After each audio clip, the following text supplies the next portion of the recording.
little fight on the landing ground.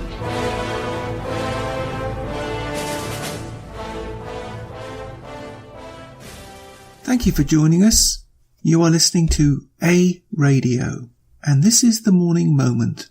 Please click on the follow button on Spreaker.com. Now, this story really makes me mad. This is a story right out of the headlines right now. And one of the pieces I'm doing is from Maclean's, and it's entitled, Justin Trudeau is getting cocky about the economy. Watch out. And the boom. Really? Yes. Under the Trudeau Liberal Communists, we are heading down a socialist path with one very disturbing addendum. Now, there was a person on Twitter, and his name is Bill Tufts, who reports this. Trudeau is bragging that Canada has reached the pinnacle of socialism, and socialism reflects Canada's stellar economic progress. And his comment is, the boy is absolutely nuts. Yeah, but he's also very dangerous. Now, on top of that, I can't really pronounce this guy's name correctly, I apologise, it's Wyman Moaz. He'll probably tell me off, but whatever. He's on Twitter. Commented that the Canadian money supply was slowing, but the mainstream media in Canada claim it's booming, such as the article I quoted earlier. Here's just part of that article. Trudeau is starting to get a little cocky about the economy. Record numbers of jobs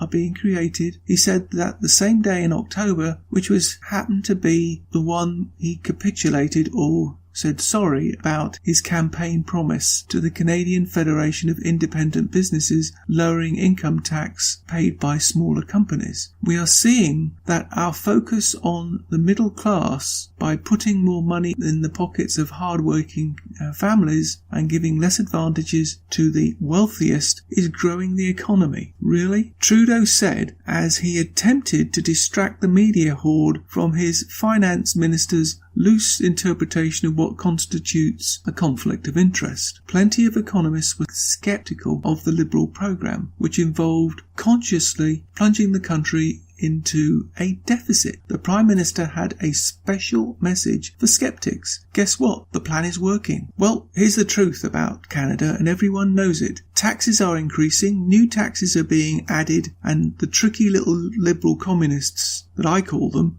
use sneaky means of saying, oh, no, there's no tax increase, it's user fees. User fees are taxes, period. A tax is a tax is a tax. Businesses are closing down. An example will be Sears. That's just one example. Businesses are moving away from small towns and cities around the country. Refugees are being forced upon communities who neither can afford them or can afford the houses or the services for them. Heating costs have increased. Food has increased. That's pretty much all over Canada. And that's a boom. I want to read a little list here and see if you can check the boxes against this. Healthcare. Control healthcare and you control the people. Poverty. Increase the poverty level as high as possible. Poor people are easier to control and will not fight back if you are providing everything for them to live on. 3. Debt. Increase the debt to an unsustainable level. That way you're able to increase taxes and this will produce more poverty. 4. Gun control. Remove the ability to defend themselves from the government. That way you are able to create a police state. 5. Welfare. Take control of every aspect of their lives. Food, housing, income. 6. Education. Take control of what people read and listen to. Take control of what children learn at school. 7. Religion. Remove the belief in God from the government and schools. 8. And this is important. Class welfare. Divide the people into wealthy and poor. This will cause more discontent and it will be easier to take control, that is, tax the wealthy with the support of the poor. Do you know who that is? That's Saul Alinsky. Isn't that what Trudeau's doing? All that? Now, here's the definition of socialism. 1. Any of the various economic and political theories advocating a collective or governmental ownership and administration of the means of production and distribution of goods.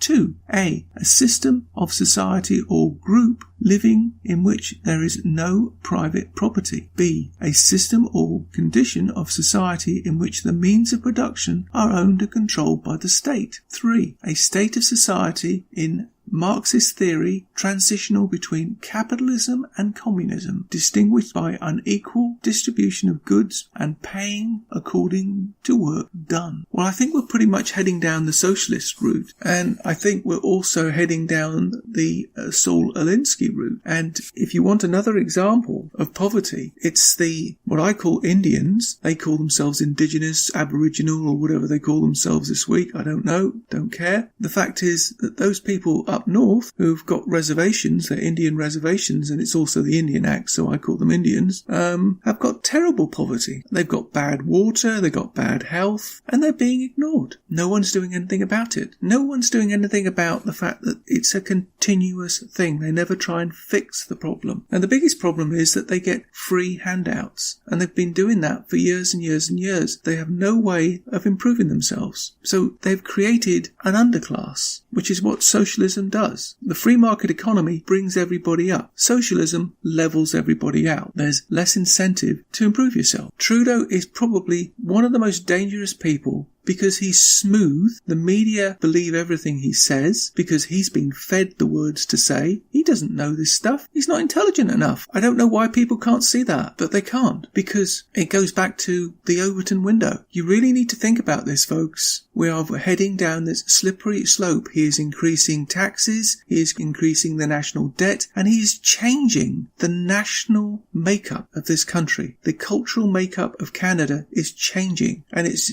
changing in the same way that the Liberal Democrats are doing in the United States. They are changing it purely for electoral purposes. They don't care about you. They just care about power. Remember that when you vote next, because it may be the last time you vote. Oh, I nearly forgot. One more thing. He wants to take away your free speech, which I thought was in the Charter, didn't you?